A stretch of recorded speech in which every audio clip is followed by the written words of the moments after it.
Hello and welcome to the Natural View. I'm Maggie Jaqua. I'm the content director of WholeFoods magazine, and I'm here with my co-host Todd Pauli of 24 Stories Marketing. Hey, Todd. Hi, Maggie. Good to see you. Good to see you, as always. And we have a special guest today. We have Dr. Michael Crabtree. He's a naturopathic doctor. He's really passionate about cutting-edge science and innovation. He's the director of scientific affairs and product development at Bioenergy Life Science, and he leads the innovation efforts there. So we're going to talk to him about some of the innovative things going on, particularly in the healthy aging space. So welcome, Dr. Crabtree. Thank you for having me. It's good to be here. Yeah, great to have you here. So healthy aging, I mean, we know that this is one of the top trends going on in the industry. We've really been hearing a lot about this, and we know consumers are super interested. So let's kind of start with some of the science basic. Get us familiar with NAD. What is it? Why is it beneficial to increase it? And then we'll kind of go into some of the innovation that you guys have going on. Oh, sure. NAD stands for nicotinic adenine dinucleotide, and it's part of a wide metabolome that is mostly used in biology for carrying electrons and feeding your mitochondria. So as your body converts food and different kinds of materials that you might intake into NAD plus, and eventually it will become part of the NAD metabolome, which is NADH, which is the reduced version, or NADP plus, which is the phosphorylated version, or NADPH. And it uses these to, as I said, feed the mitochondria to produce ATP, which is nature's fundamental energy coinage in biology. So it's really, really important. And it's really important to understand the relationship between ATP and NAD to kind of establish the relationship. And then for our kind of future conversation, why it's so important to be dealing with an ingredient that is capable of doing both. Because there's also a big crossover here with antioxidant systems, and that's really very important for fighting stress. And of course, fighting stress over a long period of time leads to health span, and health span leads to lifespan. So, great. Let's get in a little bit more detail, if we could, about some of the biomarkers: NAD, ATP, GSH. Can you talk a little bit about what the importance is specifically with longevity? Yeah. So, I mean, basically, in a nutshell, all three of those markers decline with time. So as you age, especially starting in your second and third decade, we start to see a precipitous decline of NAD, ATP, and glutathione. And so when you're looking at this from the standpoint of kind of bolstering your cellular's antioxidant defenses, its bioenergetic defenses, and its ability to turn what you intake, whether they be other nutrients in the form of dietary supplements or just your foodstuffs, into usable energy, which eventually becomes ATP, then as we age, your ability to make those conversions just simply decline. And there's a number of reasons why. Some of them are genetic and some of them are environmental, and it's going to be a little bit different for everybody. But it's very well borne out in the literature that all three of these molecules decline over time. So the major question then is can you find something that is going to increase all the three simultaneously? And we think we've answered that question, and of course, safely increase all three simultaneously.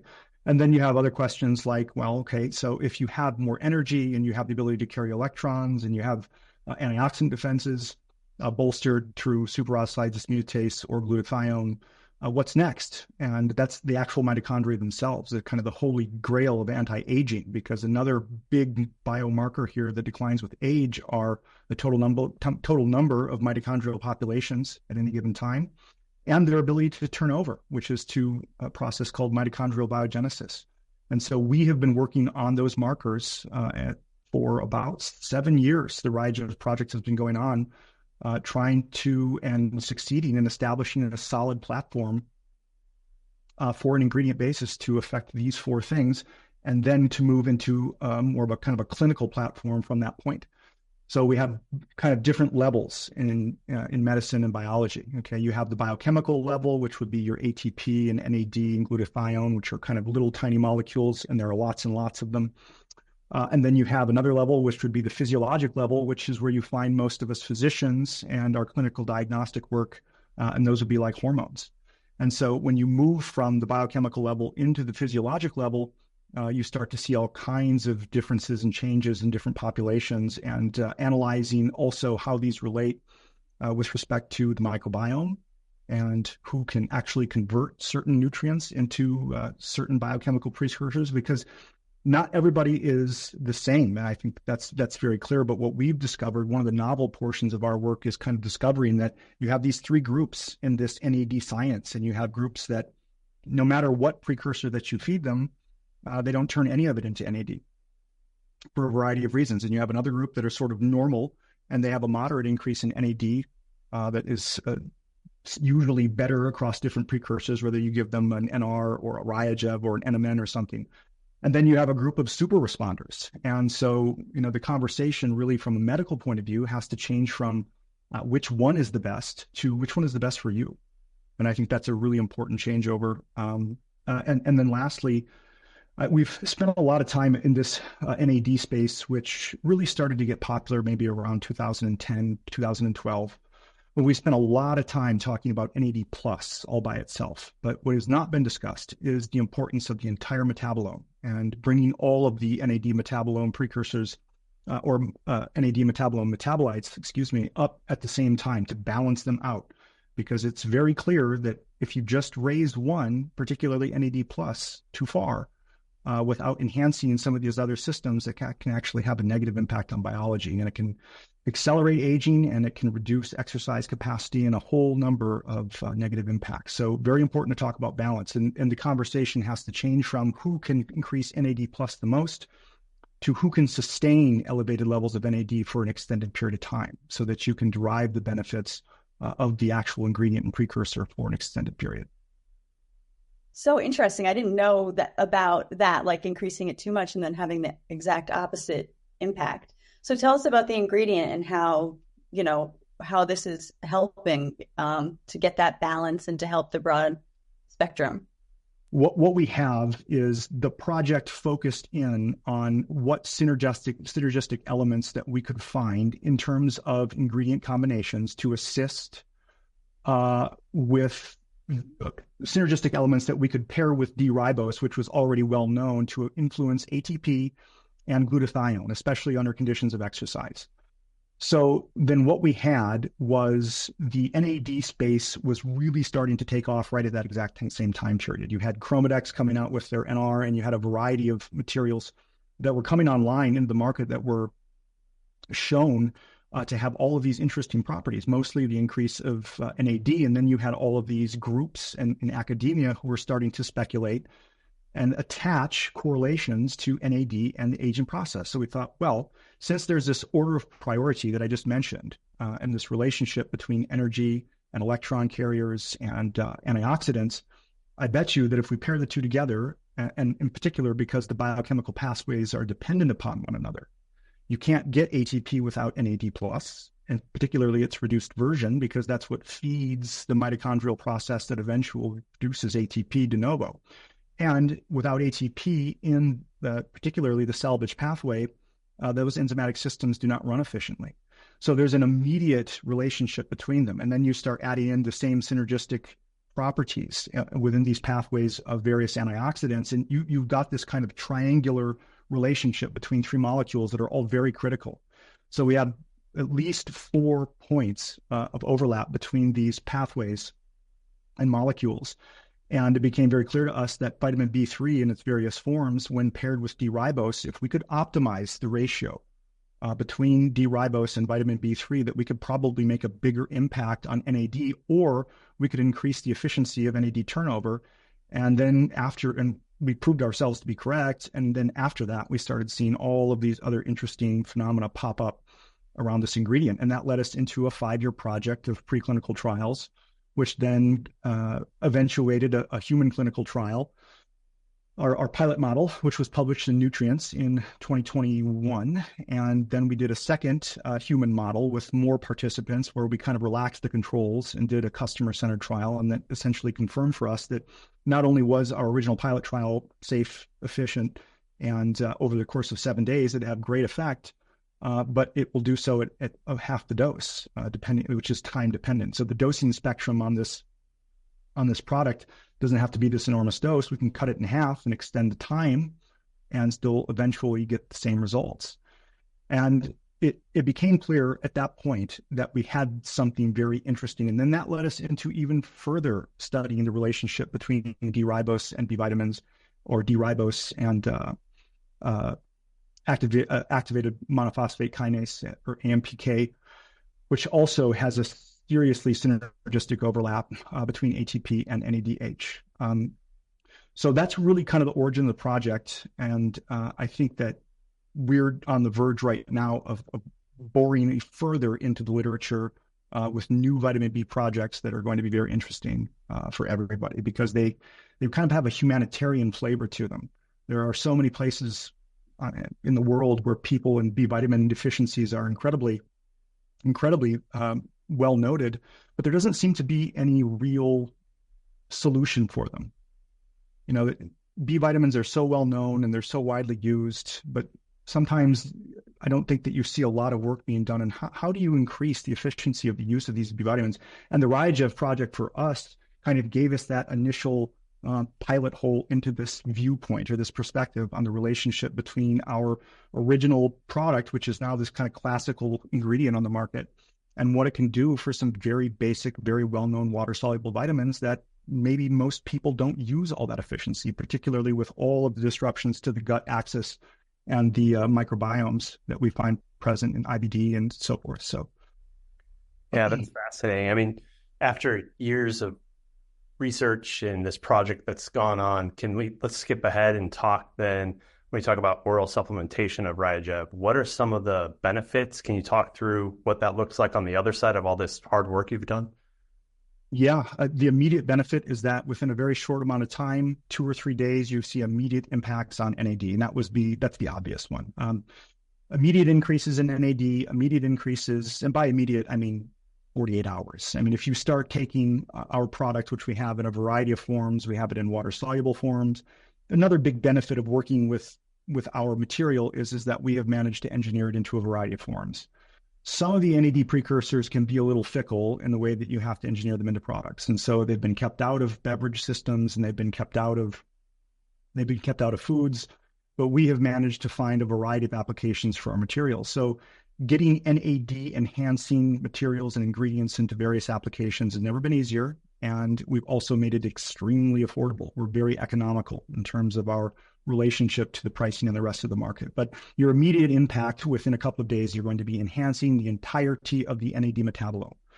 We knew at some point, because of the work that had been done previously in the NAD world, that when you let NAD kind of get highly elevated, 40, 50, 60, or 100%, without increasing NADH, NADP, NADP+, that there could be some negative consequences to that. So what we thought is, okay, we need to measure all of them.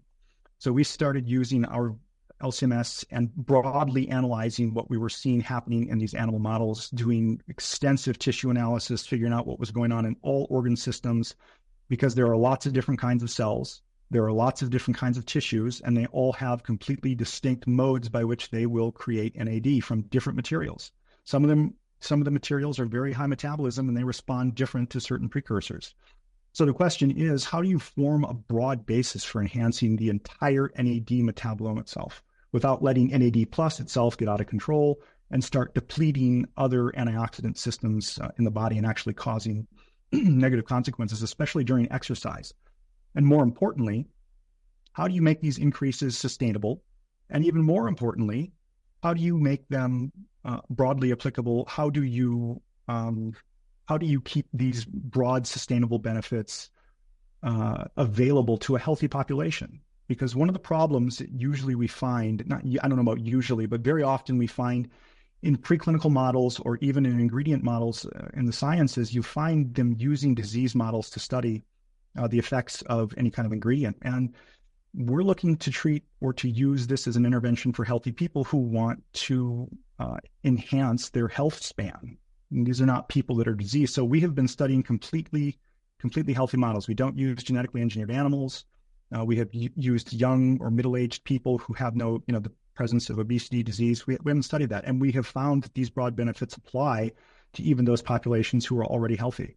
So that's been our target, is healthy people, broadest benefit, and covering the entirety of the NAD metabolome without any asymmetries in one of these parameters, and bringing them kind of all up in balance. How do you balance these bioenergetic phenomena that are known to be so important? So the target being, healthy populations, kind of to get that health span, like you were talking about. Is there what is the age range that you should start focusing on this? Well, I think that mostly any age group can benefit to some degree. I think it's very clear that NAD, considering NAD, most of the decline is going to start in the third decade. It's going to be very present by the fourth decade, and it's going to be probably declined in the upwards of 50% between the fourth and fifth decade. So by the time you're in your 40s, you're going to have lost probably around half of your NAD level at any given time. So that's a whole bunch. Now, young athletes, young people, are they going to see as much benefit from these kinds of interventions? No, they're not. But does it mean that they shouldn't take them, particularly if they're going to school, if they're living very stressful lives, they're in a heavy, noisy, chemical-ridden urban environment? Of course, all of those are stressors. So you have to be able to think broadly in terms of what are all the stressors in your environment and how can I mitigate them? Because that's also going to be distinct for everybody. And as you age, those chemical stressors or environmental stressors just simply have a greater impact. And so the effect of these kinds of NAD precursors or these kinds of ingredients, especially ours, since it's so broadly applicable, because remember, we're dealing really with three very high priority molecules in biology here. The RIGEF platform is designed to bring them all up and to maintain them and to work specifically and synergistically to increase the efficiency of each other. So your ATP increases the efficiency of your NAD+. NAD+ increases the efficiency of your ATP. They both enhance AMPK, and you also have a wide array of interesting effects on hormones and mitochondrial populations. And those are five things that can't be distinguished in any biological system. All biological systems need these, they use them, and they have to be present for that biology to function normally. Excellent. Let's talk formulation a little bit. I know you talked about delivery method a bit before, but can you get into the sustained release nature of the tablets a bit and how that mimics food, as far as releasing the nutrient? Talk a little bit about that from a formulator standpoint. Yeah, absolutely. Our goal, as I mentioned earlier, was to work this into the most sustainable. And by sustainable here, what I mean is that when you elevate NAD in the blood, there's a natural feedback cycle that will eventually slow down your own production of NAD. It doesn't matter what you do, and it doesn't matter what precursor you're using. Okay, any precursor that you use will eventually feed back upon your ability to create increasingly elevated NAD+ in the blood or in the tissue. Okay. So what we thought, and I think that what we've established is that by using a sustained release, by not allowing specifically NAD+ to be our only target and to get out of control in terms of its elevation way beyond the rest of the metabolome, what we're doing is we're optimizing the release of these materials into the blood over time, over a 9 or 12-hour period. You don't have to take as much, and you can sustain the benefits of the NAD in the blood for a much longer period of time. Because if you just go and start taking NAD precursors or vitamin B3 on your own in large doses, there are the question of methylation issues that can arise, which can affect your ability to excrete certain things and detoxify certain chemicals in your liver. But there is also the problem of losing the benefit of the precursor itself. And that's not what you want. If you're utilizing anti-aging strategies or you're utilizing anti-stress strategies, you want these to be available to you when you need them. You don't want to be able to take them for 5 or 6 weeks and then lose the benefit and have to wash them out. And then maybe a couple of months later, after having been off of the supplement, then you can go back on them again. We want to deliver the optimum quantity of NAD that can be extended, that can be first used to mitigate all the effects of stress, but then be extended over months and months and months of time in the event that is what the user wants. So the sustained release, just like any other sustained release system, now this one's particularly interesting because it's got such great stability and it's been so easy to work with, and in and of itself is completely safe and effective.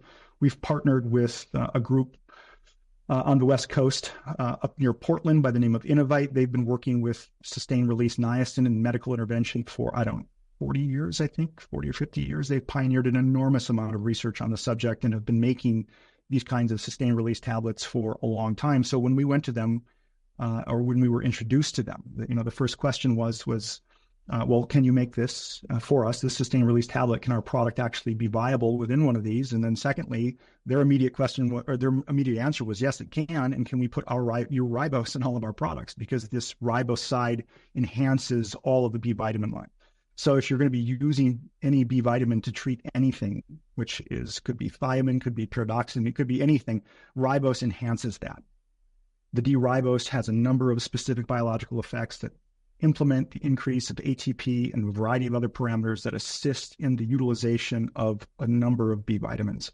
But for the RiGEP platform, the sustained release, what we're really trying to do is prevent that feedback cycle from flipping on and from the user from losing the benefit of the elevated NAD in a very relatively short amount of time. I mean, really, you have maybe 45 or 60 days before you start to lose the benefit if you're not using a sustained release method. And that's, we want to prevent that. We want them to have an extended benefit. Absolutely. And I think it's worth mentioning that there's other attributes that marketers like Todd would enjoy, like the non-GMO, other attributes like that consumers would certainly appreciate.